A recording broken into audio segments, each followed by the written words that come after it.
Hello, hello, what's up everybody? My name is Mike Brown, aka ReviewKingMB, and I'm not happy.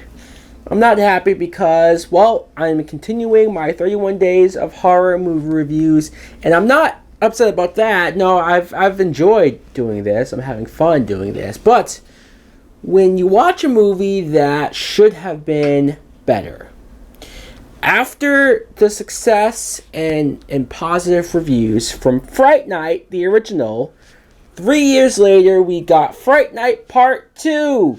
This is a 1988 film that wasn't directed or written by Tom Holland like it should have been.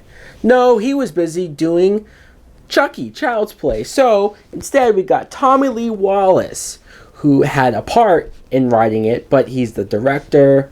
The plot is we get William Ragsdale back as Charlie Brewster, and he's spent the last 3 years in therapy, psychotherapy, and it's been to convince him that, well, vampires aren't real.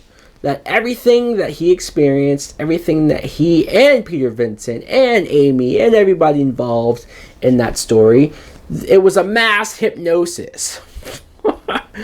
And who knows how long it took. I assume it took the full 3 years, but Charlie actually believes this and goes along with the fact that vampires aren't real. So we get introduced to this new person in town, Regine, and she is obviously a vampire, but not just that.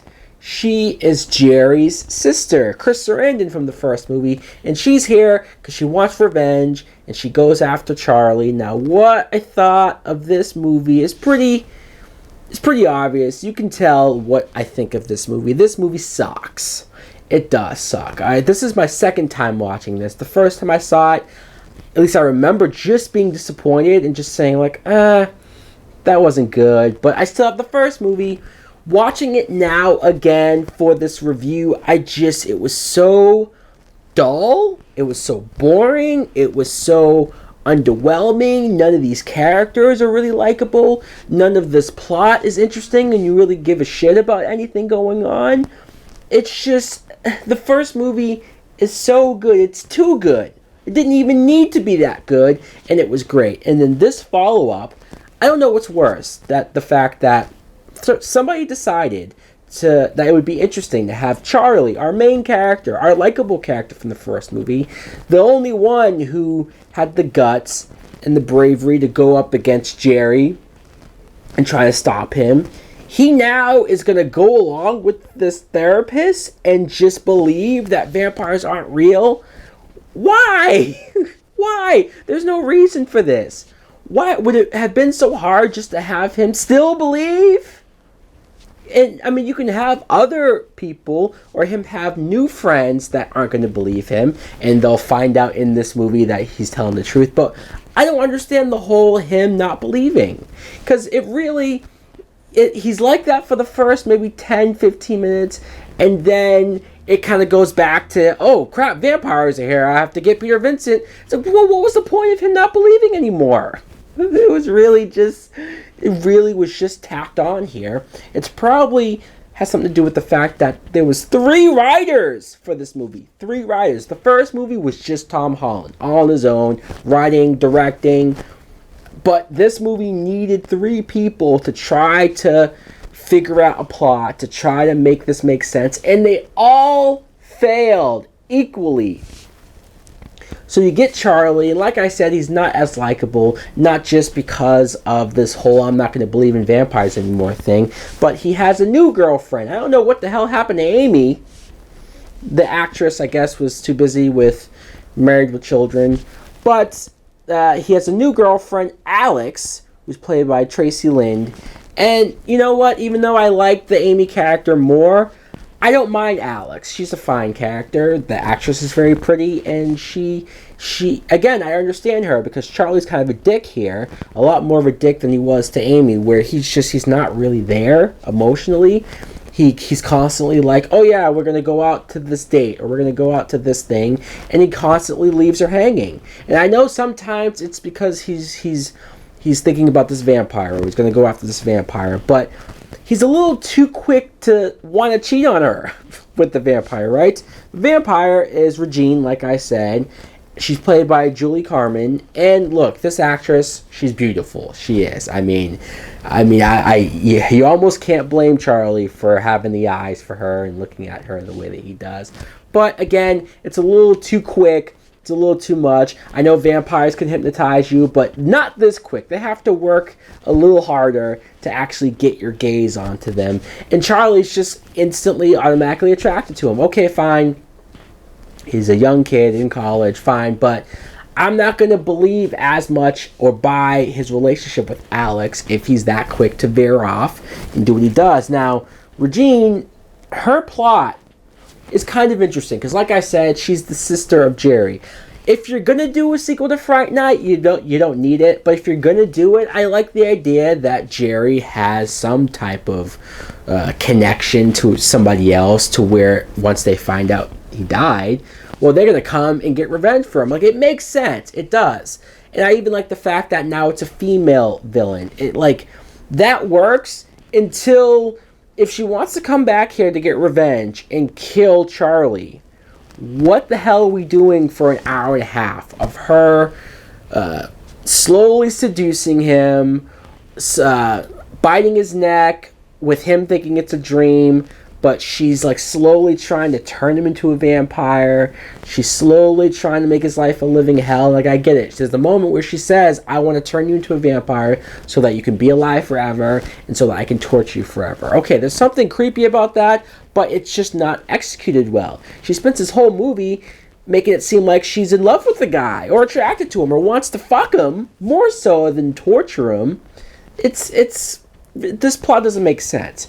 Why is she spending all of this time doing this when she has so many chances where she could just fucking rip his head off? If you're a real vampire, if you're really pissed about what happened to your brother, that's what you would want to do.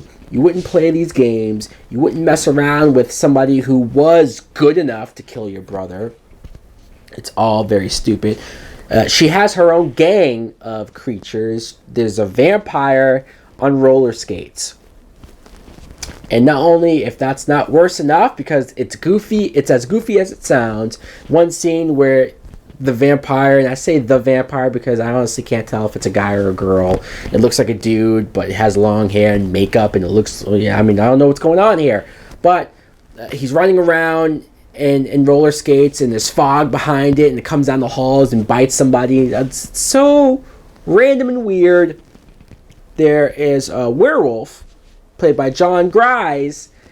Very random having this actor play a werewolf, because I'm just used to him being so goofy, and I guess he has goofy moments here, but it doesn't work. None of his scenes really work. He has a side plot of, I guess, liking the Alex girl, and he's supposed to bite her, he's supposed to turn her, but he never does it because I guess he likes her and he wants to almost steal her away from Charlie. And he's trying to be charming with her. He's trying to do this and that. And it only makes Alex look worse because it's like, well, this guy's 10 years older than you, dude. And she's almost not receptive to him, but Charlie's being such a dick to her and neglecting her so much that, okay, she's accepting the attention she's getting from him. Fine, but I don't care about any of it. I really don't care about any of this. And then there's another random dude who's built like Frankenstein, but he eats bugs. I guess he loves bugs. And then later on in the movie, his stomach gets cut open and a bunch of bugs come out, and then his body deflates. So I guess he's made of bugs. Guess his insides literally have bugs in them. Again, 3 people to write this movie. You have Roddy McDowall. I haven't even mentioned Peter Vincent yet. Imagine that. Let's make sense of that. Peter Vincent is back in this movie. He is still hosting Fright Night. And he's only here. Peter Vincent is only here just to really be here. He doesn't do a whole lot. He's just even at first when Charlie re-believes that there's vampires and that something's going on. So he goes to Peter Vincent. And then Peter Vincent doesn't believe him even after what they've been through. And then you have a moment where they go to try to check it out, but something happens. So now Charlie doesn't believe again. and then Peter believes, and now he's trying to convince Charlie that it's real. It's like, why are we going back and forth? These writers clearly don't know what to do with these characters. They clearly don't know what the magic was of the interaction and the relationship with these characters. They're just throwing shit at the wall. They don't understand why the first movie works so well. I did not like this movie. Like I said, it was boring, it was long, it felt so long. I was sitting here bored out of my skull. The ending is so underwhelming, especially in comparison to that first original movie. Tom Holland, you know what? He made the right move going off to make Child's Play. He did, because I don't know. I don't even know what kind of a sequel could have been made with this. But the one that we got sucks. It sucks. It sucks. So guys, let me know in the comments below, what do you think of Fright Night Part 2? Do you think it sucks just as much as I do? You probably didn't even see it, because why would you? Thanks for watching. Like, comment, subscribe. Later. Please won't you save my desires on fire? Sometimes you need a little peace at home. On fire, so wired.